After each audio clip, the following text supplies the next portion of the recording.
Right. Good evening, everyone. This is Micho Mnyaradz and I'm making a contribution for King's Roundtable. I just wanted to talk a bit about maintaining mental health during quarantine and lockdown. We're in unprecedented times. Never in the history of man, well, for most people alive. I hear that in 1918 there was another quarantine like this, but this is unprecedented. I mean, almost over a third of the world is living in legal restrictions. You can't move around, etc. But it is for our own benefit to flatten the curve. But news about pandemics and the very fact that you have to stay inside your home can be quite stressful for other people. Before you even think deep about it, we are talking about the fact that for some people, home is an emotional trigger, in that home was or is the site of the worst abuse that they faced in their lives. So to remain in such a place, which is the site of abuse, will be too much for other people. And if you are like that and you don't feel safe in the place that you're quarantined in, if you're in Zimbabwe, there is Sasa Project. There are a number of NGOs that you can text or call, and they'll come and take you to a safe place. But let's talk about some of the pressures that people get, mental pressures that you get when you are in lockdown and during a pandemic. Let's talk about fear. Fear is the primary stressor that you're going to face if you're in lockdown. Fear that the world is ending, fear that each one of us is going to become a zombie, a fear that you're going to lose your job. But you do not have the spirit of fear. If you are a Christian, I could quote 2 Timothy 1 verse 27.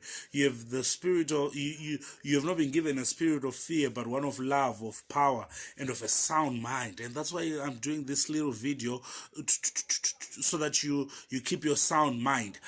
The thing about fear is it is fed by what we call in psychology cognitive distortions.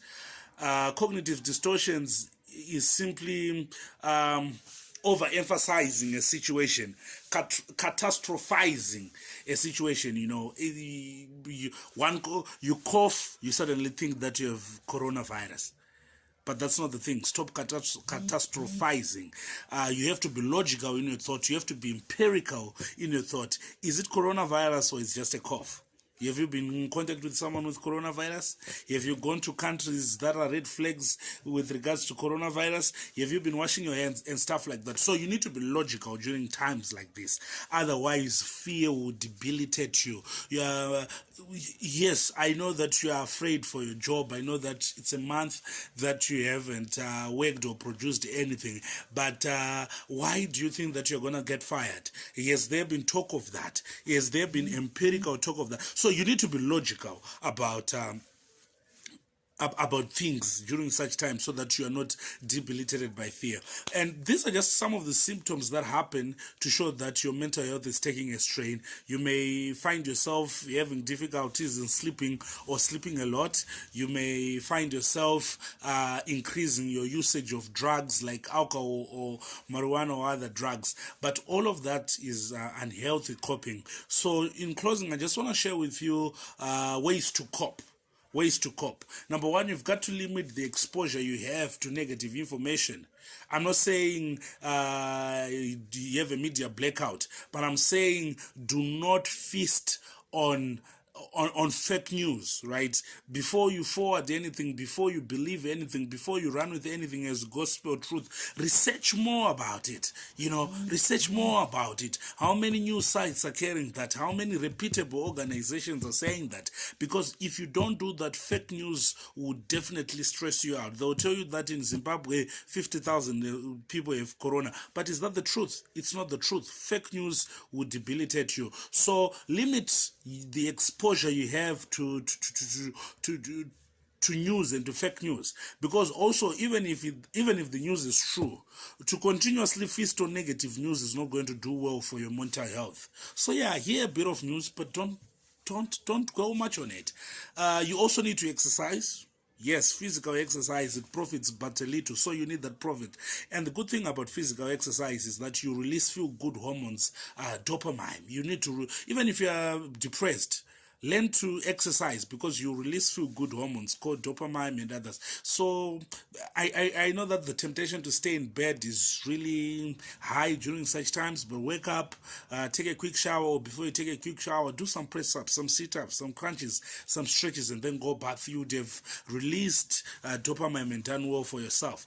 The other thing is you also need to connect with others. This is the beauty of the age that you're living in. Though we may be socially distanced physically, but you can always talk to people on WhatsApp, you can always talk to people on Twitter, but also stay away from people who are sensationalist and very negative. You know the people who do good for you. You know the people who excite you. You know the people who nakidza you, who impress you or please you on social media. Talk to those people a lot, right? And above all, deal with cognitive distortions. I was talking about this.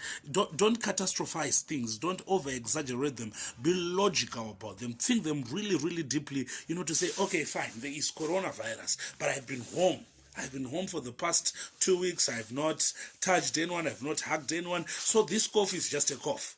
It cannot be coronavirus because I did not let anyone in. Right? The economy is struggling, yes, but since my company has not communicated with me that they're going to be layoffs, I cannot take a memo from company A and personalize it to be mine.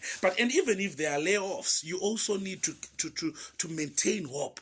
1 Corinthians chapter 13, verse 13. Of these three remain: love, faith, and hope.